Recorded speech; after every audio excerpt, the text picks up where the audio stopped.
लखनपुर गांव में धनपाल का परिवार उसके मोची की छोटी सी दुकान के सहारे चलता था। अरे मुखिया जी, कहिए क्या सेवा करूं?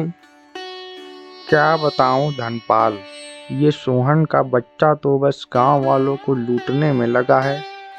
उसने ऐसा क्या कर दिया मुखिया जी? अरे 4 दिन पहले ही तो उसके दुकान से 500 के नए चप्पल लिया था। देखो आज ही टूट गई। अरे मुखिया जी, आप चिंता क्यों करते हैं? लाइए, मैं अभी सिल कर देता हूँ। लो भाई धनपाल, एक तुम ही तो इन गांव वालों का सहारा हो, वरना किसमें इतने हिम्मत है कि हर दूसरे दिन इतने महंगे चप्पल खरीदे। धनपाल मोची का काम करता था और उसकी दुकान सोहन के दुकान के ठीक बगल में था। सोहन जमींदार का बेटा था, उतना ही बिगड़ैल। वह धनपाल के पास आता है और कहता है, क्यों रे बुड्ढे, तेरी वजह से हमारी दुकान की बिक्री कम हो रही है।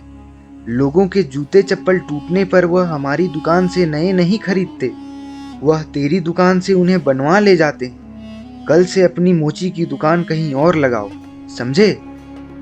नहीं नहीं सोहन बेटा, ऐसा मत करो।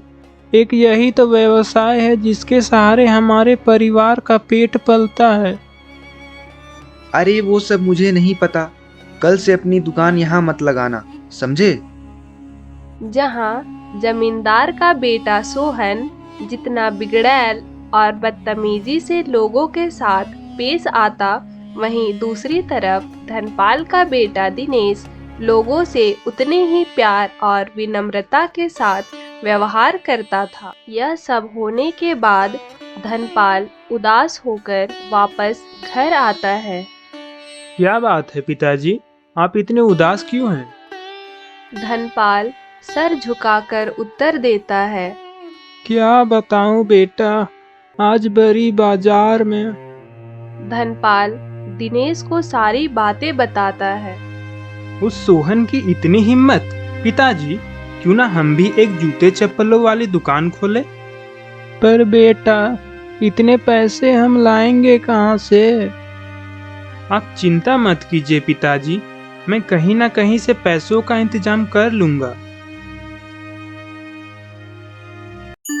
दूसरे दिन दिनेश जमींदार की हवेली पहुंचता है। जमींदार साहब, मैं आपसे कुछ पैसे कर्ज लेना चाहता हूँ। अरे तू है कौन, और बिना जाने मैं तुझे कर्ज कैसे दे दूं? तभी दिनेश अपना परिचय बताता है। जमींदार साहब, मैं इस गांव के धनपाल का बेटा हूँ। अच्छा, तो उस मोची का बेटा है। यह सुनते ही दिनेश लज्जा से अपना सर झुका लेता है और उत्तर देता है, हाँ जमींदार साहब। तभी जमींदार अपने आदमी को चिल्लाते हुए कहता है, अरे ओ सोमू, तुझे यहाँ बस खा खा कर सांड होने के लिए रखा है क्या रे? तुझे मना किया था ना, किसी भी अरे गहरे को अंदर मत आने दिया कर। मालिक, वो तो इसने कहा कि ये आपको जानता है, इसलिए मैंने इसे आने दिया। अरे बेवकूफ, मुझे तो पूरे गांव वाले जानते हैं, तुझ में बिल्कुल भी अकल नहीं है। अगली बार से ध्यान रहे। ठीक है जमींदार साहब, मैं समझ गया। तभी जमींदार दिनेश से कहता है, अब तू यहाँ खड़ा खड़ा देख क्या रहा है? तू यहाँ से जाएगा या तुझे धक्के मारकर बाहर निकलवाऊं?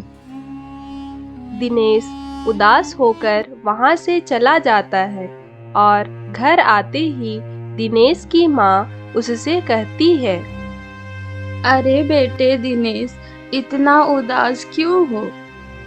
कुछ नहीं माँ, वो जमींदार के पास। दिनेश अपनी माँ को सब कुछ बताता है। तभी उसके पिता उससे कहते हैं, बेटा, क्या तुझे पता नहीं, वह जूते चप्पलों वाली दुकान जमींदार का है और उसे जमींदार का बेटा सोहन चलाता है। पर पिताजी, क्या हम मुखिया जी से कर्ज नहीं ले सकते? वो तो भले आदमी है ना, वो हमें कर्ज जरूर देंगे। नहीं बेटा, उनसे कर्ज लेकर वापस कैसे करेंगे? दूसरे दिन जमींदार और उसका बेटा सोहन धनपाल का मजाक उड़ाते हुए कहते हैं, क्या रे धनपाल, तेरा बेटा कल मुझसे पैसे मांगने आया था। इतनी हिम्मत, मेरे दुकान का मुकाबला करे। तेरी हैसियत एक मोची की है, दुकानदार बनने की नहीं, समझा? सारे गांव वालों के सामने धनपाल अपना अपमान बर्दाश्त न कर सका और घर आते ही हार्ट अटैक से उसकी मौत हो गई।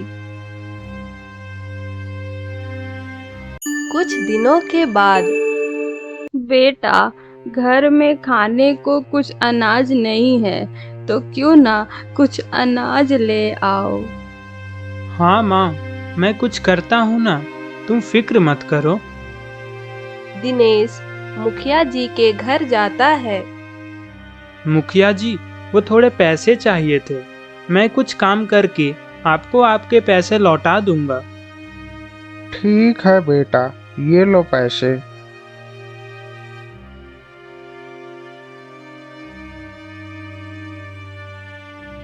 दूसरे दिन मुखिया जी से पैसे तो ले लिए, पर उसे वापस भी तो करना है।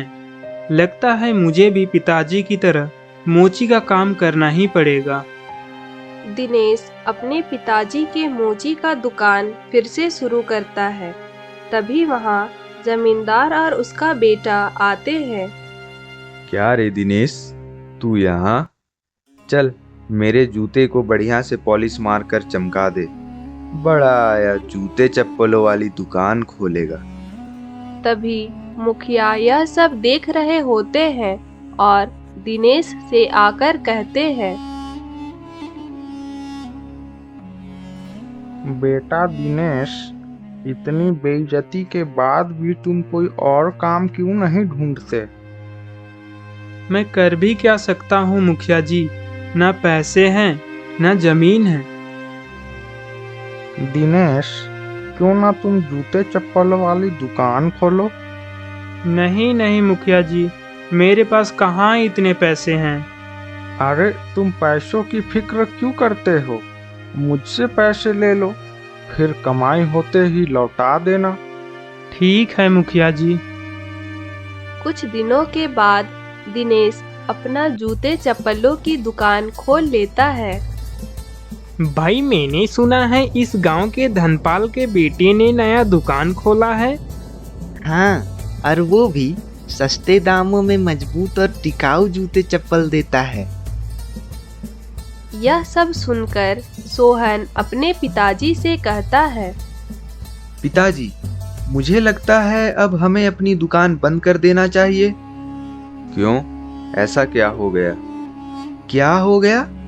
उस दिनेश के दुकान की वजह से हमारे दुकान में एक भी ग्राहक नहीं आ रहे हैं। अच्छा, बस। अरे बेटा, तू चिंता क्यों करता है? तो क्यों ना आज रात उसकी दुकान को आग लगा दिया जाए। जमींदार और उसका बेटा सोहन दोनों मिलकर रात होते ही दिनेश की दुकान में आग लगा देते हैं। अब हुई ना बात, ना रहेगी बांस ना बजेगी बांसुरी। हाँ, अब देखता हूँ ना वह दिनेश का बच्चा क्या करता है। अब तो उसके पास मोची का काम के सिवाय कुछ काम बचा नहीं। सुबह होते ही दिनेश देखता है कि उसकी दुकान राख बन चुकी होती है। हे भगवान, मैंने किसी का क्या बिगाड़ा था? मेरे साथ ही यह सब क्यों हो रहा है? अरे तुम चिंता मत करो बेटा, जिसने भी यह सब किया है उसे सजा तो जरूर मिलेगी। यह सब होता देख जमींदार और सोहन काफी खुश होते हैं। दूसरे दिन मुखिया दिनेश का घर जाते हैं और दिनेश से कहते हैं, आइए मुखिया जी, पता नहीं अब मैं आपके पैसों का कर्ज कैसे चुका पाऊंगा। मेरे पास तो सिर्फ यह घर ही बचा है। आप इसकी नीलामी करके अपना पैसा वसूल कर लीजिए। नहीं नहीं दिनेश, पैसों की चिंता मत करो। जिसने यह सब किया है उसे तो सजा मिलेगी, और रही बात पैसों की, वो भी वही भरेगा जिसने यह सब किया है। पर मुखिया जी, आरोपी का पता इतनी आसानी से कैसे चलेगा? दिनेश, मुझे तो उस जमींदार और उसके बेटे सोहन पर शक है, लेकिन बिना सबूत के हम कुछ कह नहीं सकते। हाँ मुखिया जी, पर इसका एक उपाय है। तभी मुखिया जी बोलते हैं। क्या उपाय है दिनेश? हम आरोपी का पता कैसे करेंगे? क्यों ना हम पुलिस स्टेशन जाकर थानेदार साहब से शिकायत दर्ज करा दे? हाँ, ये तो बढ़िया आइडिया है। दोनों पुलिस स्टेशन की ओर चलते हैं। आइए मुखिया जी, कहिए कैसे आना हुआ? थानेदार साहब, वो कल रात को। मुखिया थानेदार को सारी बातें बताता है। यह तो काफी गंभीर विषय लगता है मुखिया जी। आप चिंता ना करो, मैं आपसे वादा करता हूँ, जिसने भी यह सब किया है उसे सजा जरूर दिलवाऊंगा। तभी थानेदार साहब मुखिया जी से कुछ सवाल पूछते हैं। मुखिया जी, क्या आपको किसी पे शक है? वैसे तो दुकान की वजह से जमींदार और उसके बेटे को काफी परेशानी थी। मुझे शक है कि यह सब उनका ही काम है। तुम्हारा क्या कहना है दिनेश? जैसा कि मुखिया जी ने बताया, मुझे भी उन दोनों पर ही शक है। ठीक है, अब आप लोग जा सकते हैं। पुलिस और उसकी टीम इन्वेस्टिगेशन के लिए जमींदार के पास पहुंचती है। आइए इंस्पेक्टर साहब, कैसे आना हुआ? कुछ खास काम है क्या? खास काम तो है जमींदार साहब, कुछ ज्यादा ही खास है। वो दिनेश की दुकान में लगाई गई आग के बारे में पूछताछ के लिए आया हूँ। गांव वाले बता रहे थे कि आप उसकी नई दुकान खोलने से खुश नहीं थे। मुझे उसमें और उसकी दुकान में कोई दिलचस्पी नहीं है थानेदार साहब। अब आप जा सकते हैं। यह सुनते ही थानेदार साहब कहते हैं। ठीक है, पर जरूरत पड़ी तो हम फिर आएंगे जमींदार साहब। यह कहते ही पुलिस वहां से चली जाती है। उधर दिनेश अपनी दुकान और काम ना होने के वजह से काफी परेशान हो रहा था। हे भगवान, अब मैं क्या करूं? ना कुछ काम है, ना घर में 2 वक्त का अनाज है।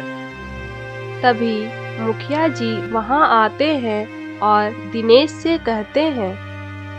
तुम चिंता मत करो दिनेश, तुम मेरे खेतों में काम कर सकते हो। नहीं नहीं मुखिया जी, अब मैं आपको और परेशान नहीं कर सकता। अरे नहीं नहीं बेटा, परेशानी किस बात की? दिनेश मुखिया जी के खेतों में काम करके अपना और अपनी बूढ़ी माँ का पेट भरने लगा। दूसरे दिन दिनेश खेतों में काम कर ही रहा था कि जमींदार वहां आता है और दिनेश से कहता है। क्यों रे दिनेश, तेरी इतनी हिम्मत, तू मेरे खिलाफ कंप्लेंट दर्ज कराएगा? दिनेश काफी हिम्मत जुटाकर कहता है। मैंने आपके खिलाफ कंप्लेन दर्ज नहीं कराया, मैंने तो मेरे दुकान जलाने वाले आरोपी के खिलाफ कंप्लेन दर्ज कराया है। और आप इतना परेशान क्यों हैं? कहीं आप तो। तभी जमींदार घबराकर कहता है। अरे अरे, क्या बकवास कर रहे हो? अरे मैंने तो कुछ कहा ही नहीं जमींदार साहब। जमींदार वहां से चला जाता है। दिनेश बैठकर सोचने लगता है।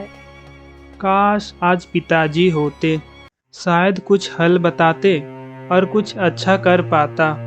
उधर पुलिस छानबीन करती है।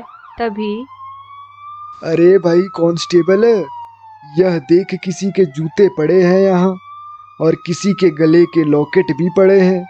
अब यह जूते और लॉकेट किसके हैं वो पता करना पड़ेगा भाई। दूसरे दिन पुलिस जमींदार की हवेली पहुंचती है। अरे आइए इंस्पेक्टर साहब, आज कैसे आना हुआ? बताइए, क्या सेवा करूं मैं आपकी? वो तो अब मैं आपकी सेवा करूंगा जमींदार साहब, वो भी थाने में। क्या मतलब? आप कहना क्या चाहते हैं? इतना अनजान बनने की जरूरत ना है जमींदार साहब। वैसे आपके वो खास जूते नहीं दिख रहे हैं जिसे आप हमेशा पहना करते थे? अच्छा, वो जूते काफी पुरानी हो गई थी ना, तो मैं नई खरीद लाया।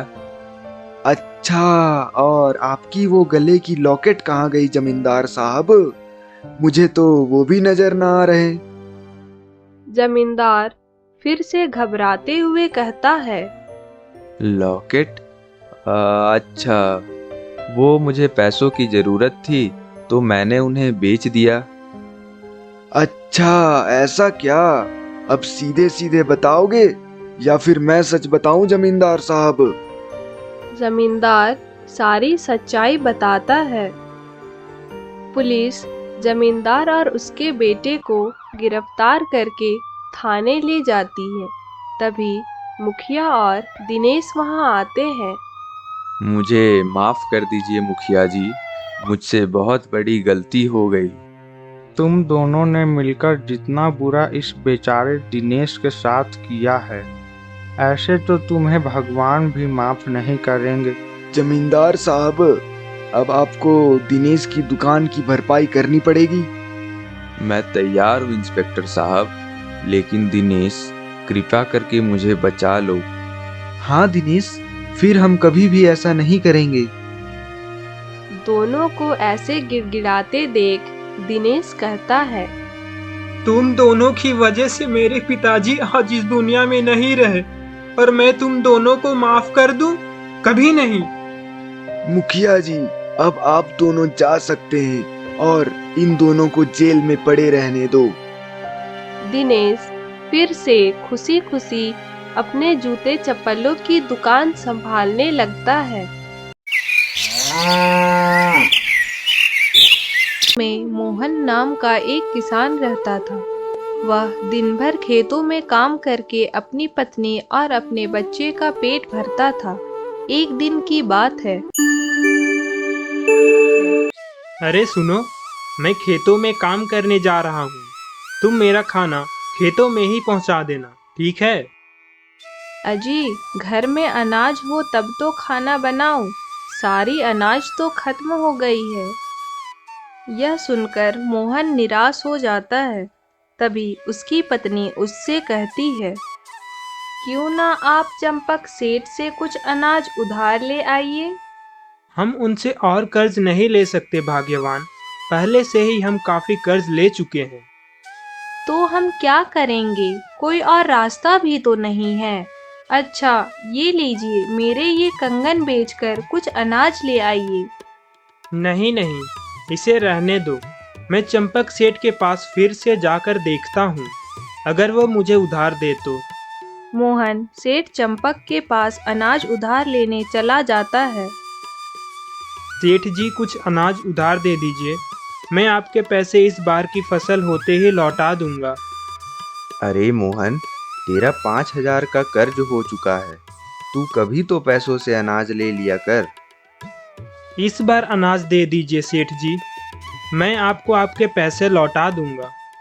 ठीक है, इस बार तुम्हें दे देता हूँ, लेकिन अगली बार बिना पैसों के मत आना। ठीक है सेठ जी। मोहन अनाज लेकर वापस अपने घर आता है। विनीता, सुनती हो? ये लो अनाज, अब खाना पकाकर खेतों में पहुंचा देना, ठीक है? मोहन खेतों की ओर निकलने वाला होता ही है कि एक साधु आते हैं और कहते हैं, बेटा, कृपया इस भिक्षु को कुछ खाने को दे दो। विनीता मोहन की ओर देखती है और कहती है, बाबा, हम तो खुद बड़ी मुश्किल से 2 वक्त का अनाज जुटा पाते हैं, अब आपको हम खाना कहाँ से दें? ठीक है पुत्री, भगवान तुम्हारा भला करे। तभी मोहन कहता है, रुकिए बाबा। तभी मोहन अंदर से कुछ अनाज लेकर आता है और कहता है, बाबा हमारे पास अभी भोजन तो नहीं है, पर आप ये अनाज रख लीजिए। साधु को अनाज देकर मोहन अपने खेतों की ओर चला जाता है। काफी देर काम करने के बाद मोहन की पत्नी उसके लिए खाना लेकर आती है और दोनों आपस में बातें करते हैं। विनीता, हम इतने कर्ज में डूबे हुए हैं, अगर इस बार भी फसल अच्छी नहीं हुई तो? नहीं जी, शुभ शुभ बोलिए, आप चिंता क्यों करते हैं? भगवान हमारे साथ है ना। मोहन भोजन करने लगता है और भोजन करके दोनों घर की ओर निकलते हैं।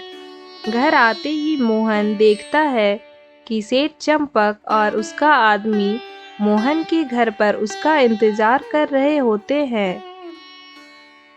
अरे सेठ जी, आप यहाँ? भाई मोहन, वो मेरे पैसे मिल जाते तो अच्छा होता। वो क्या है ना, मुझे भी तो दुकान के लिए सामान खरीदना होता है। सेठ जी, इस बार की हमारी फसल काफी अच्छी हुई है, तो मैं उन्हें बेचकर आपको आपके पैसे लौटा दूंगा। ठीक है, पर याद रहे, अगर इस बार पैसे नहीं मिले तो तुम्हारे पास जो खेत है वो भी नहीं बचेंगे। ठीक है सेठ जी, मैं इस बार आपके पैसे लौटा दूंगा। सेठ और उसका आदमी वहां से चले जाते हैं। कुछ दिनों के बाद मोहन अपने फसलों को देखने जाता है। वाह, इस बार की फसल की पैदावार तो काफी अच्छी हुई है। इस बार सेठ जी से लिया हुआ कर्ज भी खत्म हो जाएगा और हमारी गरीबी भी। मोहन खुशी खुशी अपने घर जाता है और देखता है कि रात होते ही काफी तेज बारिश होने लगती है। हे भगवान, ये अचानक इतनी तेज बारिश कैसे होने लगी? भगवान बस मेरी फसल को सलामत रखना। तभी मोहन की पत्नी उससे कहती है, आप चिंता मत कीजिए, सब अच्छा ही होगा। दूसरे दिन गांव का मंगलू चिल्लाते हुए मोहन से कहता है, अरे मोहन भाई, तुम्हारी खेतों की क्या हालत हो गई भाई, जरा देखो तो, सारे फसल बर्बाद हो गए। मोहन घबराते हुए खेतों की ओर चला जाता है और देखता है कि हे भगवान, ये क्या हो गया? इतनी अच्छी फसल को बारिश ने बर्बाद कर दिया।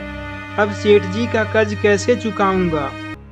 सेठ चंपक और उसका आदमी आते हैं और तभी सेठ उससे कहता है, लो भाई मोहन, अब तो तुम्हारी फसल भी नहीं बची।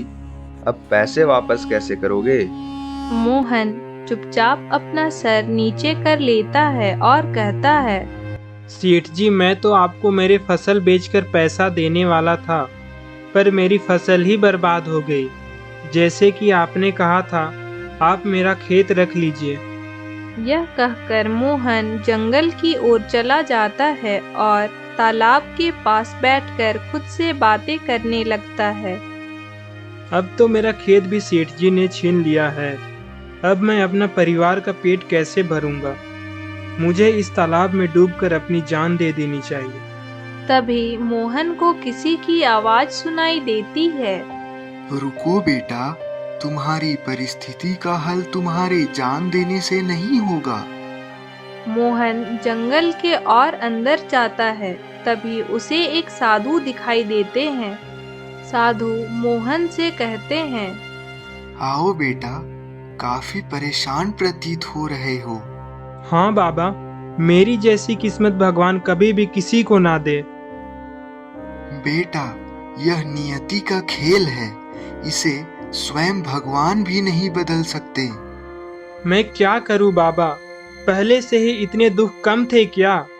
अब मैं अपने परिवार का पेट कैसे भरूंगा? मोहन साधु को सारी बातें बताता है। तुम्हारा बीता हुआ कल तो मैं नहीं बदल सकता, लेकिन तुम्हारा वर्तमान और भविष्य के लिए यह एक बीज रख लो। मोहन हैरान होकर साधु से कहता है, बाबा, इस एक बीज से मेरा वर्तमान और भविष्य कैसे बदलेगा? यह बीज कोई साधारण बीज नहीं है, यह एक जादुई बीज है। इसे लेकर अपने घर के बाहर जमीन पर लगा देना और सुबह तक वहां एक जादुई पेड़ बढ़ जाएगा। उस पेड़ से तुम जिस भी तरह का फल का कामना करोगे, वह पेड़ तुम्हें वो फल प्रदान करेगा। आपका बहुत बहुत शुक्रिया बाबा। भगवान तुम्हारा भला करे बेटा। मोहन उस बीज को अपने घर ले जाता है और तभी उसकी पत्नी उससे कहती है, सुनिए जी, मैंने सुना है हमारा खेत चंपक सेठ ने जब्त कर लिया है। तुम चिंता मत करो भाग्यवान। चिंता ना करो? क्यों? अब हमारा गुजारा कैसे चलेगा? क्यों ना आप जमींदार के खेतों में काम करने जाइए। तभी मोहन विनीता से कहता है, अरे भाग्यवान, अब हमें कुछ करने की आवश्यकता नहीं है। ये देखो, यह बीज अब हमारी गरीबी दूर कर देगी। लेकिन यह बीज हमारी गरीबी दूर कैसे करेगी? मोहन अपनी पत्नी को सारी बातें बताता है।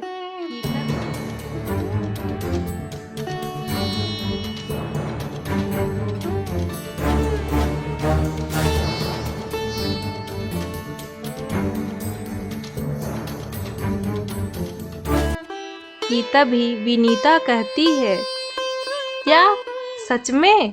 मुझे तो विश्वास नहीं होता है जी। मोहन उस बीज को लेकर अपने घर के बाहर डाल देता है। दूसरे दिन, अजी देखिए तो, यह बीज से तो सचमुच में एक पेड़ निकल आया है, लेकिन अब इसमें फल कैसे आएगा? तभी मोहन साधु की कही हुई बातें याद करता है और वो मंत्र पढ़ता है। हे जादुई पेड़, मुझे अलग अलग प्रकार के पके हुए फल प्रदान करो। तभी अचानक से उस पेड़ पर तरह तरह के फल लग जाते हैं। हाँ जी, यह तो सचमुच जादुई पेड़ है। मोहन ठेला में सारे फलों को रखकर उन्हें बेचने बाजार की ओर चल देता है। अरे पके पके फल ले लो, ताजे ताजे फल ले लो। तभी सेठ चंपक की नजर मोहन पर पड़ती है। अरे मोहन, ये नया व्यवसाय कब से शुरू कर लिया भाई? आज से ही किया है सेठ जी। वो सब तो ठीक है, लेकिन ये सारे फल तूने लाए कहाँ से? कहाँ से मतलब? पेड़ से लाए। और वो पेड़ कहाँ से लाया तूने? पेड़? अरे सेठ जी, वो गुठली से आए। सेठ गुस्से में बोलता है, अच्छा, तो तेरी इतनी हिम्मत, तू मुझसे मजाक करेगा? क्या सेठ जी, मैं थोड़ी ना आपसे मजाक करने आया हूँ। सेठ वहाँ से चला जाता है और शाम होते ही मोहन की सारी फल बिक जाती है। अरे वाह, धन्य हो प्रभु आपका। मोहन अपना ठेला लेकर घर आ जाता है और अपनी पत्नी और बच्चे से कहता है, अरे भाग्यवान, सुनती हो? देखो मैं तुम्हारे लिए क्या लाया हूँ। अजी ऐसा क्या ले आए मेरे लिए? देखो तो, तुम्हारे लिए नई साड़ी और अपने बेटे के लिए नए खिलौने लाया हूँ। दूसरे दिन मोहन फिर से जादुई पेड़ से फल तोड़कर बाजार की ओर बेचने चला जाता है। तभी सेठ सोचता है, ये मोहन तो कल तक मुझसे उधार लेकर अपना घर चलाता था। इसके पास इतने पैसे कहाँ से आए? पता करना पड़ेगा। धीरे धीरे मोहन काफी अमीर हो जाता है और एक पक्की मकान बना लेता है। एक दिन की बात है। मैं सोच रहा था कि क्यों ना अब हम यह सारे फल बेचने के लिए दूसरे ठेले वालों के पास देना शुरू कर दे। हाँ जी, मैं भी यही सोच रही थी। मोहन गाड़ी में अपनी फल की पेटी लेकर बाजार की ओर चला जाता है। और तभी उसे देखकर सेठ अपना आदमी से कहता है, अरे बबलू, ये मोहन फल बेचकर इतना अमीर कैसे हो गया रे? अरे शेठ, मैं तो बोलता हूँ कि आप ये किराने की दुकान छोड़ो, आप भी फल बेचना शुरू करो और मेरी पगार भी बढ़ा दो। अच्छा, अब तू भी ज्यादा होशियार बन रहा है क्या? नहीं नहीं सेठ, मुझे माफ कर दीजिए। हमें इस मोहन का राज पता करना होगा। हाँ शेठ, आखिर ये इतना सारा फल लाता कहाँ से है? अरे बेवकूफ, फल कहाँ से लाता है मतलब? और कहाँ से लाएगा? पेड़ से लाता है। हाँ, लेकिन वो पेड़ कहाँ से आए? पेड़ गुठली से आया, तुझे इतना भी नहीं पता? शेठ जी, ये बात तो आपको भी नहीं पता थी मोहन से पूछने से पहले। हाँ हाँ, अब ज्यादा बकवास करने की जरूरत नहीं है। आज रात हम दोनों मोहन के घर जाएंगे। क्यों सेठ जी, मोहन ने बुलाया है क्या? अरे बबलू, मुझे गुस्सा मत दिला। रात होते ही दोनों मोहन के घर चले जाते हैं और देखते हैं कि अरे, इस पेड़ पर तो कोई फल भी नहीं लगे हैं, फिर ये मोहन का बच्चा फल लाता कहाँ से है? अरे सेठ जी, वही तो हम पता करने आए हैं। खैर, आज तो इस बात का पता नहीं चला, क्या पता कल सुबह कुछ पता चल जाए। दूसरे दिन मोहन फिर से अपने जादुई पेड़ से आम तोड़ता है। सेठ चंपक और बबलू दोनों छुपकर पेड़ का रहस्य देख लेते हैं और सेठ बबलू से कहता है, अच्छा, तो ये राज है। लेकिन सेठ जी, राज कौन है? ये तो मोहन है ना? अरे, क्या करूं मैं इस गधे का? पर सेठ, मैं तो इंसान हूँ। सेठ गुस्से में बोलता है, बकवास कम कर और मेरी बात सुन। आज रात हम यहाँ आएंगे और हम भी ढेर सारी फल लेकर चले जाएंगे। ठीक है सेठ जी। रात होते ही सेठ और उसका आदमी उस जादुई पेड़ के पास आते हैं। हे जादुई पेड़, कृपया हमें फल प्रदान करें। पेड़ से कोई फल नहीं गिरता है। तभी सेठ बबलू से कहता है, अरे, ये पेड़ हमें फल क्यों नहीं दे रही? सेठ जी, मुझे लगता है आपने अलग अलग प्रकार के नहीं बोले, शायद इसीलिए इसने फल नहीं दिए। सेठ फिर से कोशिश करता है, हे जादुई पेड़, कृपया हमें अलग अलग प्रकार के फल प्रदान करें। कौन है? कौन है वहाँ? अरे मैं हूँ।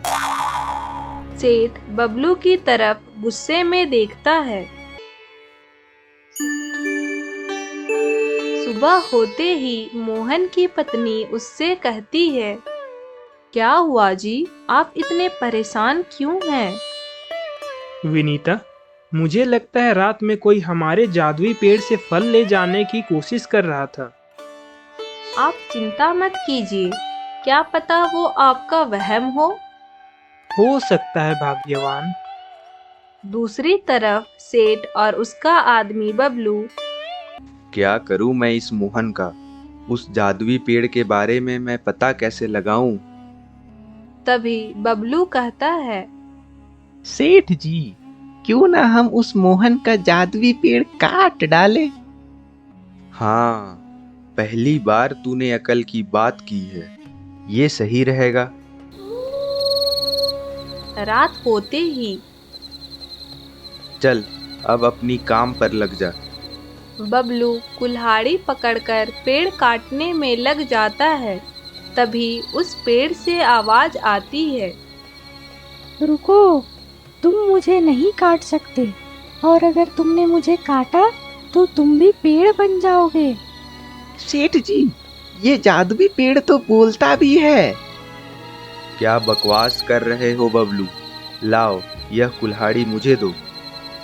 जैसे ही सेठ कुल्हाड़ी लेकर पेड़ काटने जाता है, सेठ और बबलू पेड़ बन जाते हैं। और सुबह होते ही मोहन देखता है। अरे, ये और 2 पेड़ कहाँ से आए? तभी मोहन को जादुई पेड़ सारी बातें बताती है। तभी मोहन उस जादुई पेड़ से विनती करता है। हे जादुई पेड़, इन्हें माफ कर दो और इन्हें वापस से इंसान बना दो। दोनों वापस इंसान में बदल जाते हैं और मोहन से माफी मांगते हैं।